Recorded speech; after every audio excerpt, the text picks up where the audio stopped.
Ce matin, nous allons partager la parole de Dieu sur un sujet qui n'est pas évident, sur lequel le Saint-Esprit, par les dons spirituels, hier soir et ce matin, nous invite à réfléchir, à considérer les choses de Dieu.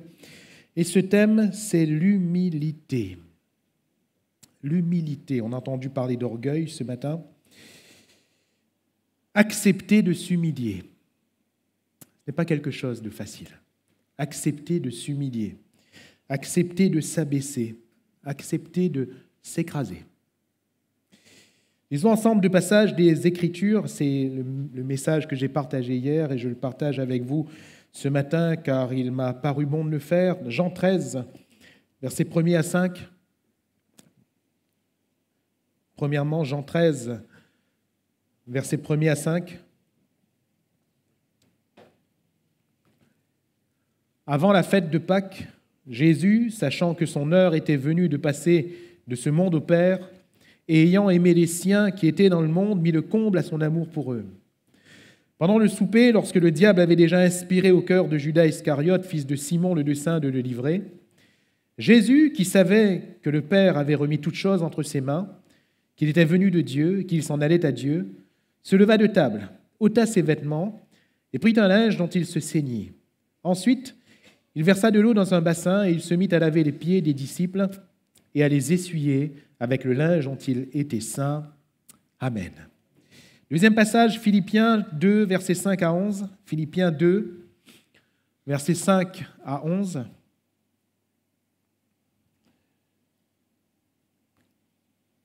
Ayez en vous les sentiments qui étaient en Jésus-Christ, lequel, existant en forme de Dieu, n'a point regardé comme une proie à arracher d'être égal avec Dieu, mais s'est dépouillé lui-même, en prenant une forme de serviteur, en devenant semblable aux hommes et ayant paru comme un simple homme, il s'est humilié lui-même, se rendant obéissant jusqu'à la mort, même jusqu'à la mort de la croix.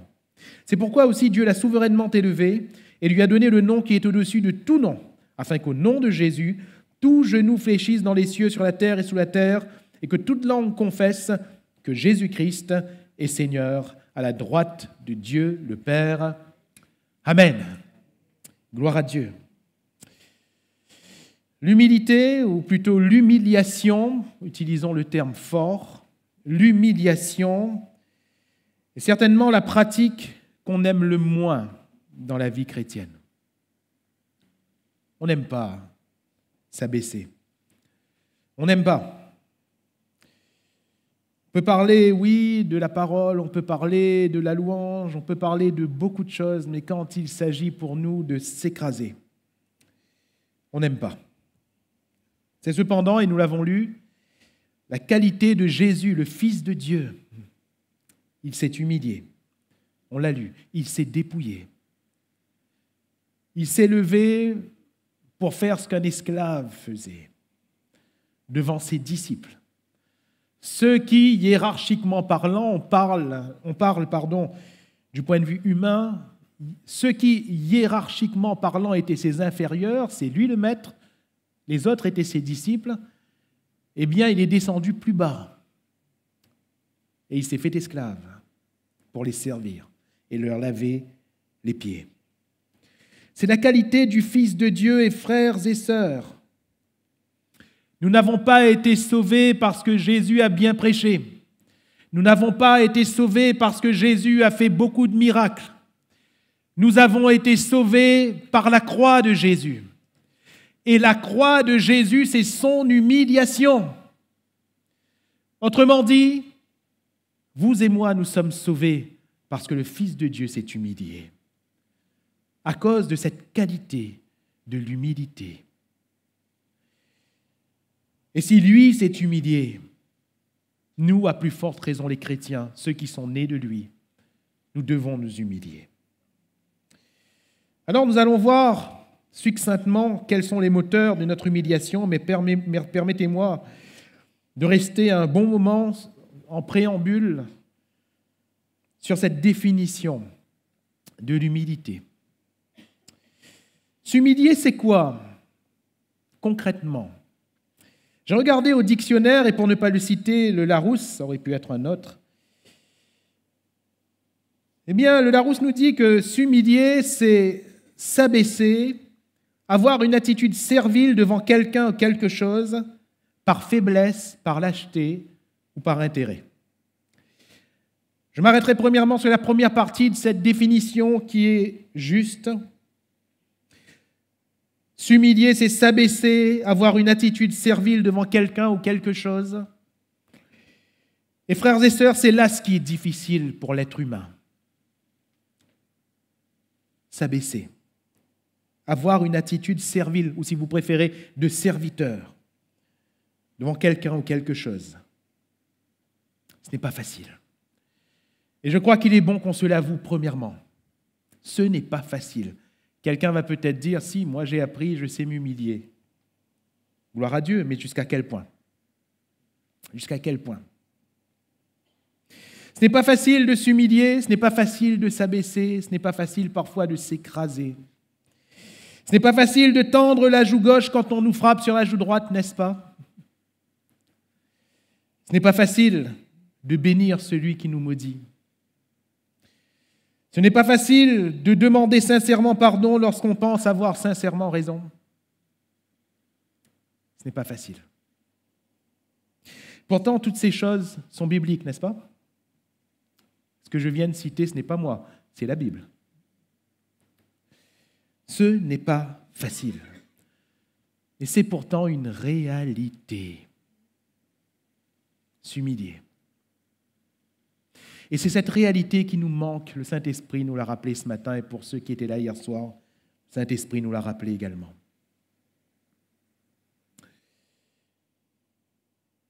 Cette incapacité que nous avons de nous humilier dans toute ou certaines situations relève d'un fait auquel nous ferons bien de faire face si nous voulons aller jusqu'au bout avec le Seigneur. Un fait, c'est celui de la mort et de notre mort première pour vivre une vie de résurrection. C'est la mort par laquelle nous glorifions le Seigneur.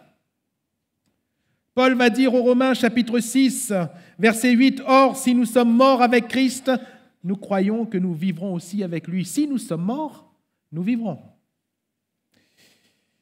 2 Timothée 2,11, cette parole est certaine, si nous sommes morts avec lui, nous vivrons aussi avec lui. Et Paul martèle la même chose. La même chose. Frères et sœurs, cela nous dit quoi? Nous vivons réellement avec Jésus si nous sommes morts en lui.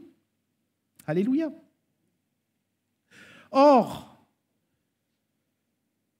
oui, nous avons accepté Jésus. Oui, nous essayons de faire tout pour vivre avec lui. Mais la réalité est quoi? Si notre orgueil n'est pas mort, c'est que nous ne sommes pas bien morts. Ce qui relève de notre ancienne nature, de notre nature pécheresse, de notre nature qui nous condamne, c'est quoi? C'est l'orgueil. Si on veut résumer tout ce qui enfante le péché dans les actes, c'est premièrement l'orgueil. L'orgueil. J'ai toujours raison. Ce que je dis est bon. Ce que je fais est bien. Ce que je pense est juste. L'orgueil. Oui, nous sommes passés par la mort en Jésus et nous l'avons commémoré ce matin encore par la Sainte Seine. Mais sommes-nous morts? Sommes-nous vraiment morts? Cette vieille nature est-elle vraiment morte? Est-ce que parfois nos actions, nos réactions ne nous prouvent pas que finalement on a simulé? On a simulé. Parfois, ce n'est pas grand-chose, hein? Une petite aiguille. Une petite aiguille, pas grand-chose. Petite aiguille. On a passé l'épreuve de tout le reste. Dans notre simulacre, on a passé l'épreuve de tout le reste. Hein? On nous a parlé, on a fait comme si. On a pleuré, on a fait comme si. On a eu comme des géants en face de nous, on a fait comme si. Et puis il y a une petite aiguille. Pique. Une petite aiguille là suffit pour élever l'orgueil. Parfois, chère Marie, vis-à-vis même de notre propre épouse, la personne qu'on aime le plus au monde. Combien de fois une petite aiguille a fait lèvre notre orgueil? Pas grand-chose. Hein. Petite aiguille. Un petit reproche de notre femme. Au lieu de dire, chérie, tu as peut-être raison, je vais réfléchir à ce que tu m'as dit. Combien de fois on a regardé en disant, ah, quoi ça vaut, hein? Combien de fois? Combien de fois? L'orgueil. Mes chères sœurs, combien de fois vis-à-vis de ton mari, la personne que tu aimes le plus au monde? Combien de fois? Il a fait une petite aiguille, pas grand-chose. Hein? Chérie, par contre, là, mais pas d'accord avec vous. Ah, ben si vous n'êtes pas d'accord, retourne sur le moment. Combien de fois? Combien de fois? Après quoi, c'est pas pendant 2 jours. Ça, c'est pour les meilleurs. Hein? Combien de fois? Combien de fois? Combien de fois, mon frère? Peut-être que tu n'as pas compris, mais j'espère que tu vas comprendre ce matin. Combien de fois tu as éloigné ta femme par ton orgueil? Combien de fois, ma sœur, tu as éloigné ton mari par ton orgueil? Combien de fois par an vous avez éloigné vos enfants par votre orgueil? Tout ça, pas à cause d'un grand péché, hein, mais à cause de la première cause des grands péchés, l'orgueil. L'orgueil. Le manque d'humilité. Jésus a montré la mort par laquelle Pierre le glorifierait, en Jean 21. Et il va dire, Pierre, tant que tu n'as pas cette maturité, tu es jeune, tu mets toi-même ta ceinture et tu vas où tu veux. Mais quand tu auras atteint cette maturité, quand tu seras vieux, c'est quelqu'un d'autre qui va te ceindre. Et c'est quelqu'un d'autre qui va te conduire là où tu ne voudras pas aller. S'humilier même là où on ne veut pas. S'humilier quand même. Alléluia. S'humilier quand même. Cela montre qu'on est mort. Aller où on ne veut pas. Cela montre qu'on est mort. Parce que nous ne nous obéissons plus à nous-mêmes, mais nous obéissons à celui qui nous conduit. Alléluia. Et Jésus a montré la mort par laquelle Pierre le glorifierait. Alors, la première partie de cette définition, elle n'est pas facile. S'abaisser, avoir une attitude servile devant quelqu'un, c'est ce que Jésus va faire. Il va le faire devant tous ses disciples, lui le maître. Il va le faire même devant Judas. Et Jean va répéter et répéter encore. Depuis le début de l'évangile de Jean, Jésus savait qui était celui qui le livrerait. À plus forte raison, dans Jean 13, il sait. Mais il s'abaisse quand même devant celui qui le livre. Et il lui lave les pieds quand même. Peut-être que nous, à notre place, on aurait fait André, on aurait fait Philippe, on aurait fait Simon. Et arrivé à Judas, on aurait dit, toi, je ne te lave pas parce que tu vas me livrer. On aurait passé au suivant. N'est-ce pas? Oui ou non? Il faut être honnête. Hein? Est-ce qu'on aurait fait?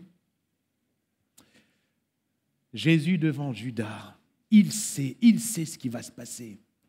Il sait ce que Satan est en train d'inspirer, nous l'avons lu, au cœur de Judas. Et Jean le stipule bien au début pour nous montrer à quel point Jésus s'humilie. Il s'abaisse. Il s'abaisse. La première partie n'est pas facile.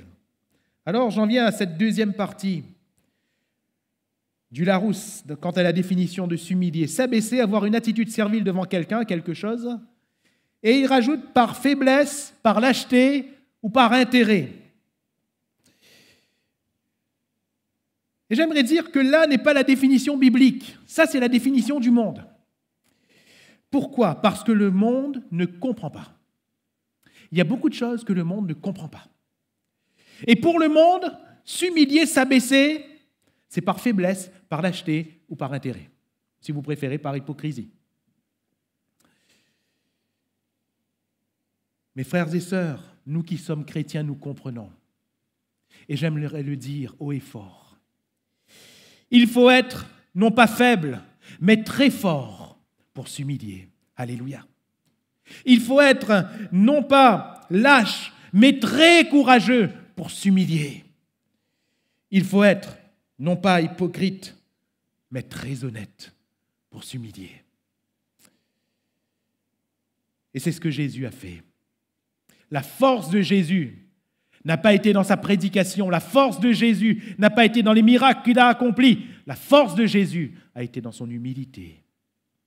Il s'est élevé comme une faible plante, qui n'avait ni beauté ni éclat pour attirer le regard, et dont l'aspect n'avait rien pour nous plaire. Il s'est humilié. Cependant, ce sont nos souffrances qu'il a portées. C'est de nos péchés qu'il s'est chargé. Le châtiment qui nous donne la paix est tombé sur lui, et par ses meurtrissures, nous sommes guéris. Alléluia. Son humilité. À l'exemple d'Akab, on constate que le Seigneur est très sensible à l'humiliation. Akab est le pire des rois d'Israël. Le pire. Le pire. Et les textes nous disent que personne n'a agi comme Akab a agi. Vous vous rendez compte ? Et le summum de son péché, c'est quand il va faire tuer Naboth, plutôt sa femme, mais avec son accord. Pour récupérer le terrain de Naboth et en faire un potager. Alors Dieu va dire, c'est assez, là tu as dépassé les limites. Et le Seigneur va prononcer une sentence sur Akab.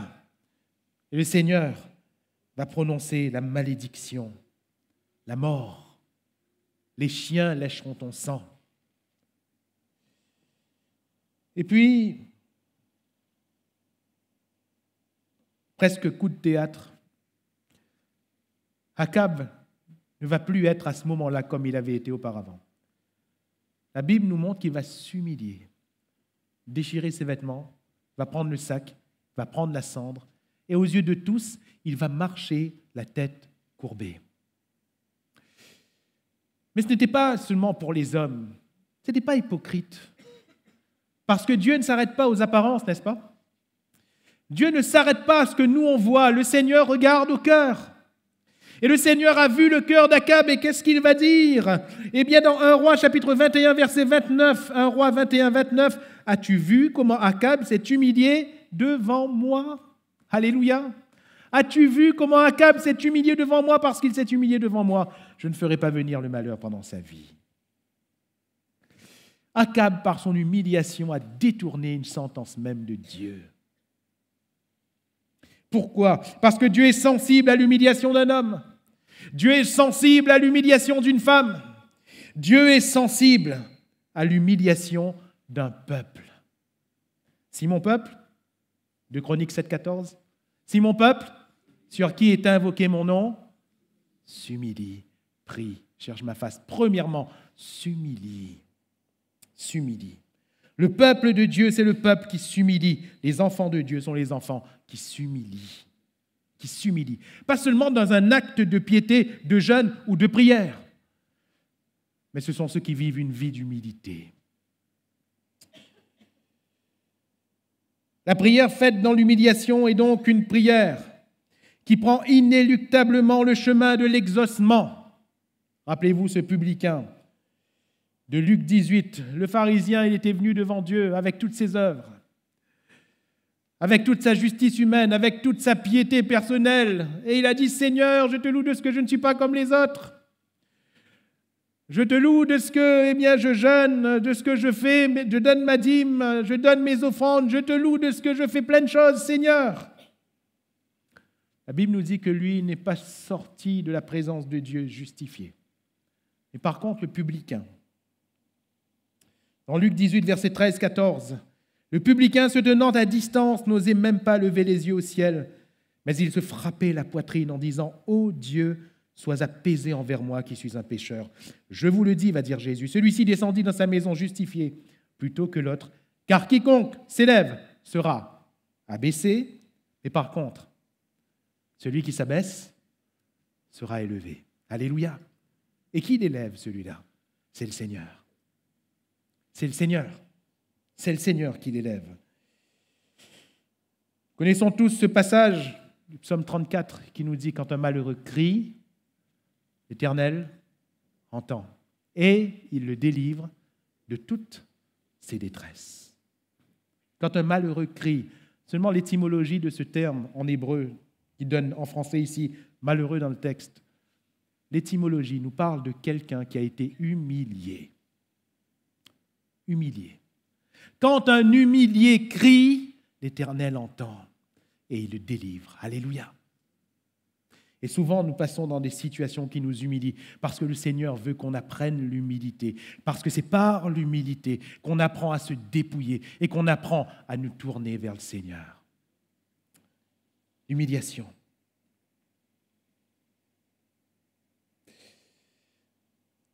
C'est le Seigneur qui nous élève quand on s'humilie, disais-je. Comprenons bien ce rapport que nous avons avec Dieu. Dieu ne se plaît pas à nous humilier. Mais lorsque nous nous humilions, comment devons-nous le faire? 1 Pierre chapitre 5, versets 5 à 7. 1 Pierre 5, 5 à 7.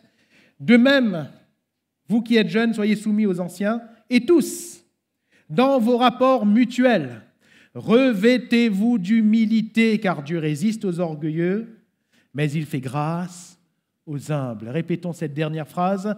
Dieu résiste aux orgueilleux, mais il fait grâce aux humbles. Alléluia. Aux humbles.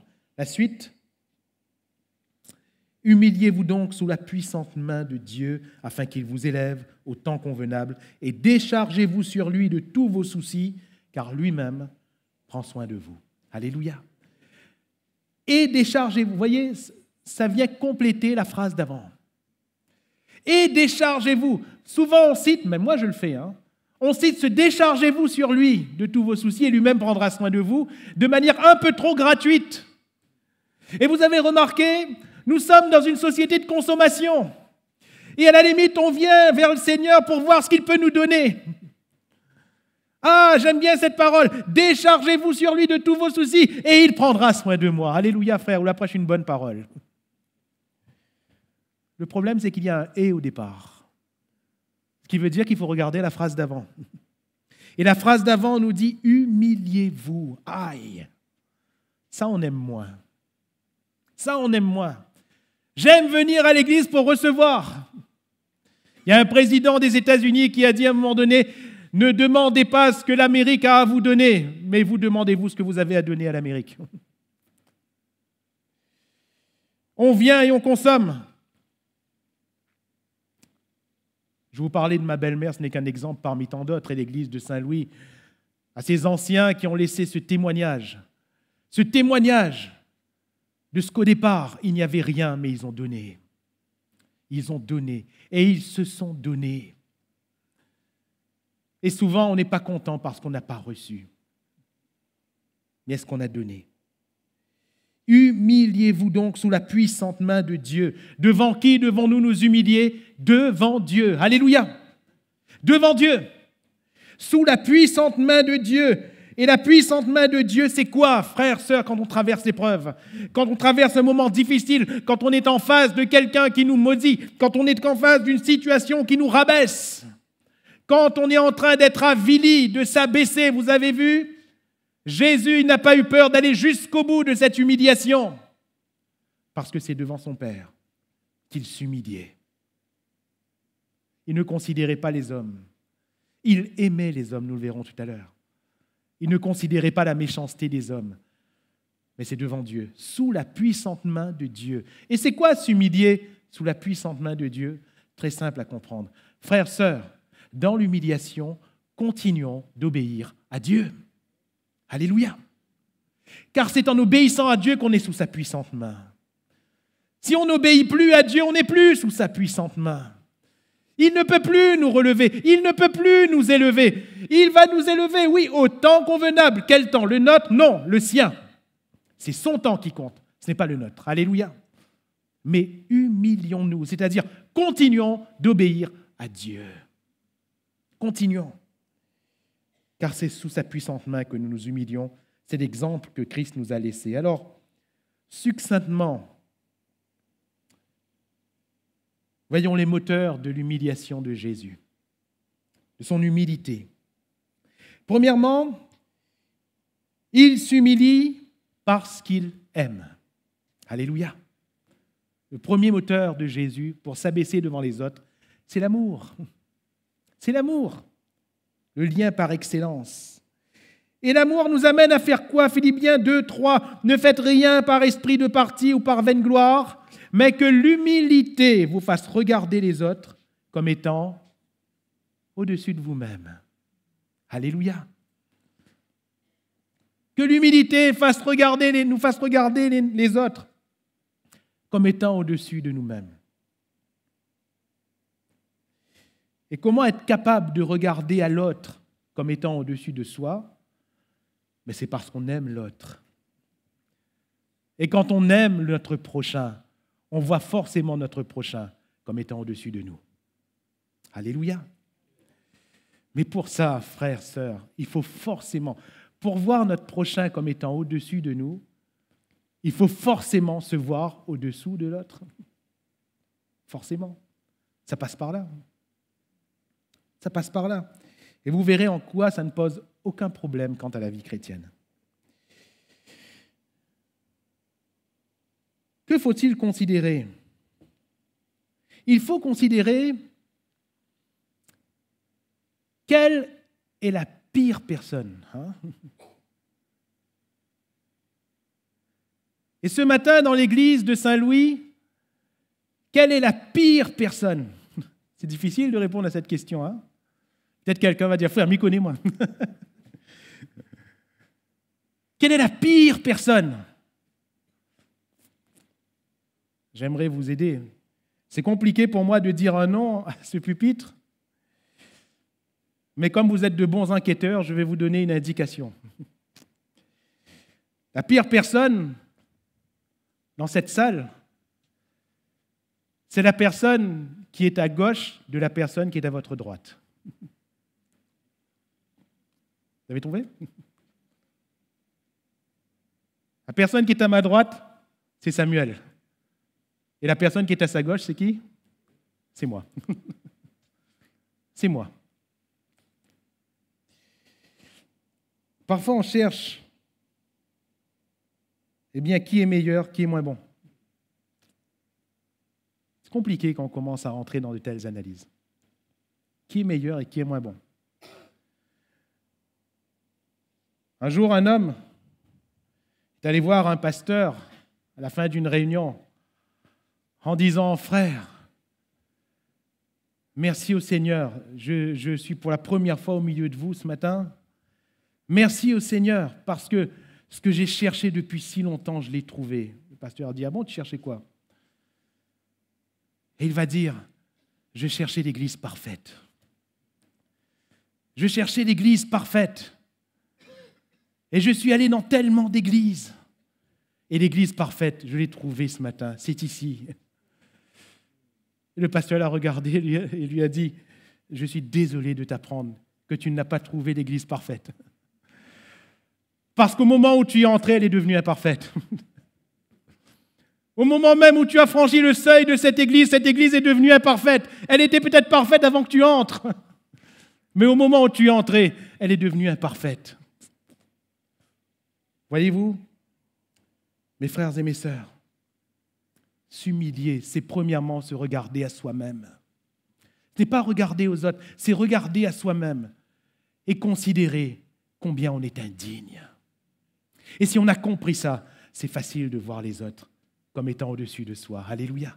Si moi-même je suis indigne, alors comment jetterai-je de la boue sur mon frère que je verrai indigne? Si je prie pour moi pour être meilleur, alors je prierai aussi pour mon frère pour qu'il soit meilleur. Je ne jetterai pas de la boue. Jésus s'humilie parce qu'il aime, premièrement. Deuxièmement, Jésus s'humilie, le texte nous dit parce qu'il sait. Parce qu'il sait. Et il sait quoi? Jésus qui savait que le Père avait remis toutes choses entre ses mains. Jésus qui savait qu'il était venu de Dieu. Jésus qui savait qu'il s'en allait à Dieu. Alléluia. Il sait. Il sait. Et mon frère, ma sœur, j'aimerais te poser cette question ce matin. Est-ce que tu sais? Est-ce que nous savons? Est-ce que nous savons que le Seigneur a remis toutes choses entre nos mains? Est-ce que nous savons d'où nous venons? Et est-ce que nous savons où nous nous en allons? Nous étions pécheurs. Nous étions perdus. Nous étions sur le chemin de l'enfer, tous destinés à la mort. Mais Jésus est mort pour nos péchés. Nous savons d'où nous venons parce que nous venons de la croix de Christ. Nous sommes nés de Dieu par Jésus-Christ qui est mort pour nos péchés. Et si nous savons d'où nous venons, nous devons savoir où nous allons également. Nous allons au ciel, alléluia. Nous allons dans la gloire. Je m'en vais vous préparer une place, a dit Jésus. Nous allons dans la gloire.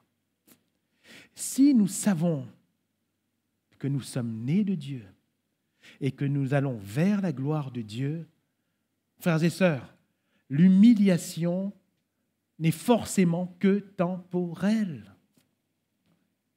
Notre croix, c'est le grand titre de notre passage terrestre.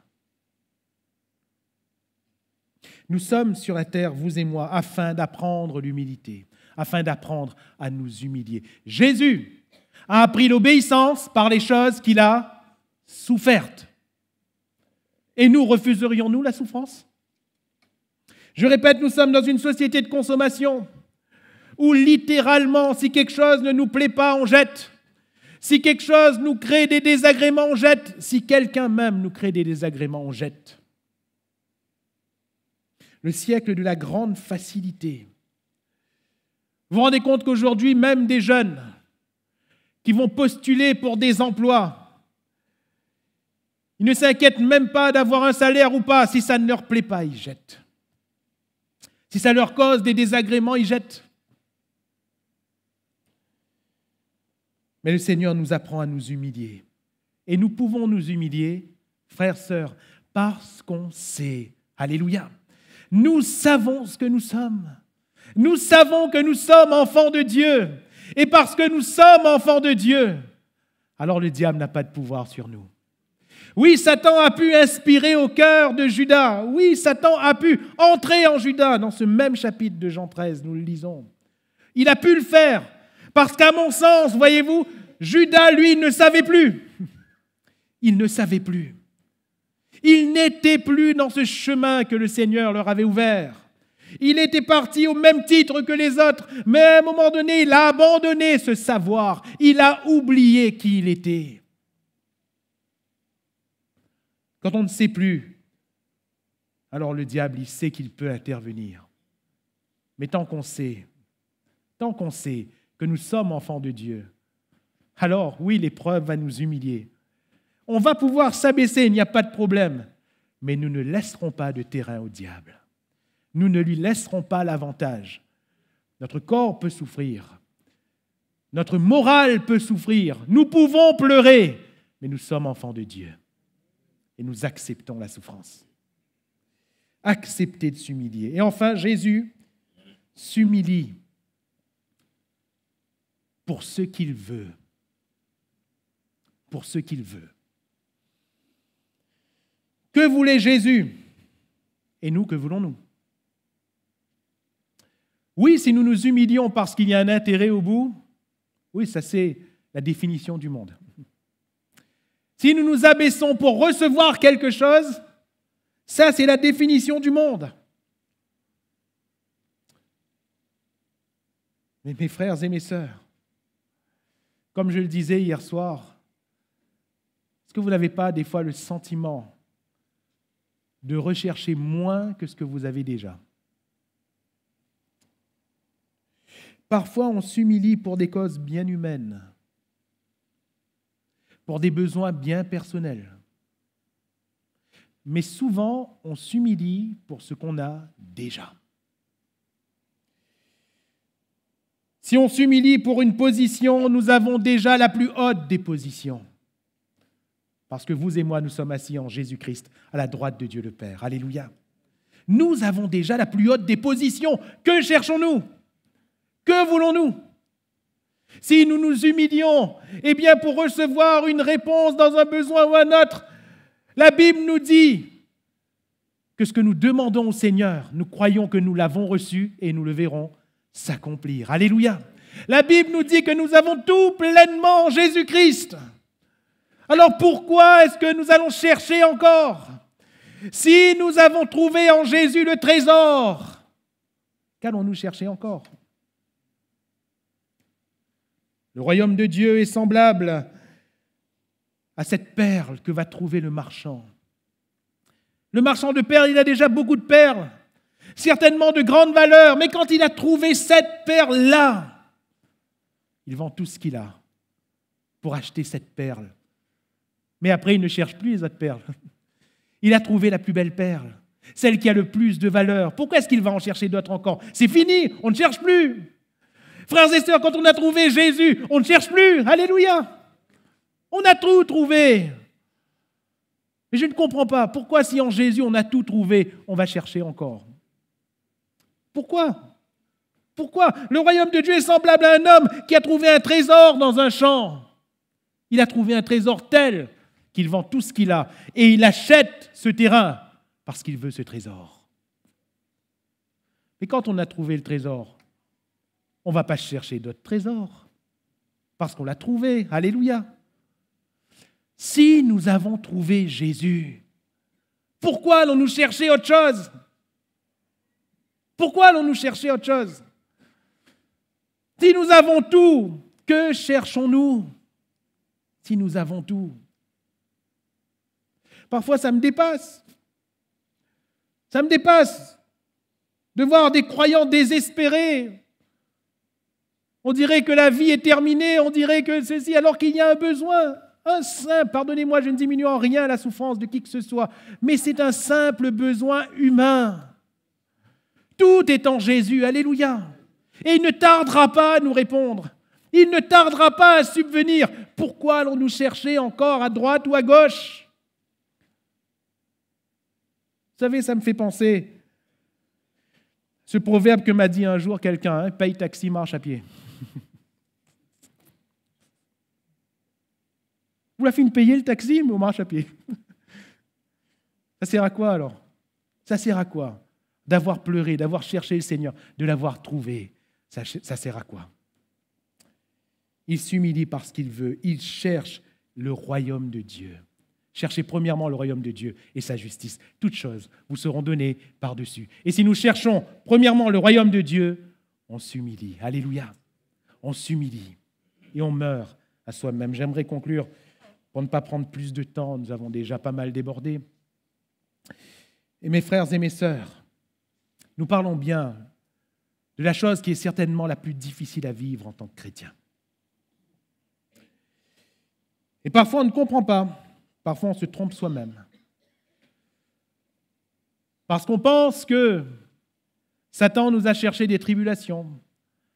Parce qu'on pense que dans telle ou telle situation, eh bien, on a besoin de résister, mais on ne se rend pas compte que c'est au Seigneur qu'on le résiste.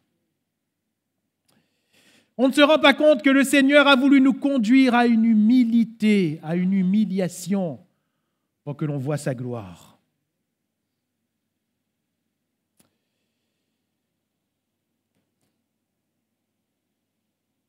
La Bible nous dit que l'orgueil précède la chute, mais l'humilité précède la gloire. Pour ceux qui s'humilient, mes frères et mes sœurs, la gloire n'est pas loin. La gloire de qui? Notre gloire. Notre gloire, elle est entre les mains de Dieu. On n'a pas à s'en inquiéter. La Bible nous dit qu'il nous a glorifiés. Alléluia. On n'a pas à s'en inquiéter. Mais l'humilité précède quelle gloire? La gloire de Dieu. Alléluia. Et ce que nous voulons voir dans notre vie, c'est la gloire de Dieu. Et pour la gloire de Dieu, je n'ai pas peur de m'abaisser. Pour la gloire de Dieu, je n'ai pas peur de m'écraser. Pour la gloire de Dieu, devant celui qui est en train de m'abaisser, de m'humilier, je veux m'abaisser encore plus. Je veux paraître encore plus vil. Parce qu'il y a la gloire de Dieu au bout. Alléluia. Quand j'ai raison et quand je m'en sors avec mes raisons, frères et sœurs, considérons une chose. Ce n'est pas pour autant que Dieu est glorifié, n'est-ce pas? Parfois, on est content, on bombe le torse. Ah, m'a gagné. Ah, c'est moi, là, eu raison. Et ma femme, ça bouge. Hein? Mais est-ce que le Seigneur est glorifié? C'est ça qu'il faut se demander. Est-ce que le Seigneur est glorifié? Où le Seigneur est-il glorifié? Il vaut mieux s'être pris quelques coups. Il vaut mieux avoir baissé la tête, même si on a raison. Il vaut mieux avoir dit, écoute, je t'ai offensé, pardonne-moi. Même si on a raison. Au final, notre cœur est clair quand Dieu est glorifié. Alléluia. Alors cherchons la gloire de Dieu en acceptant de nous humilier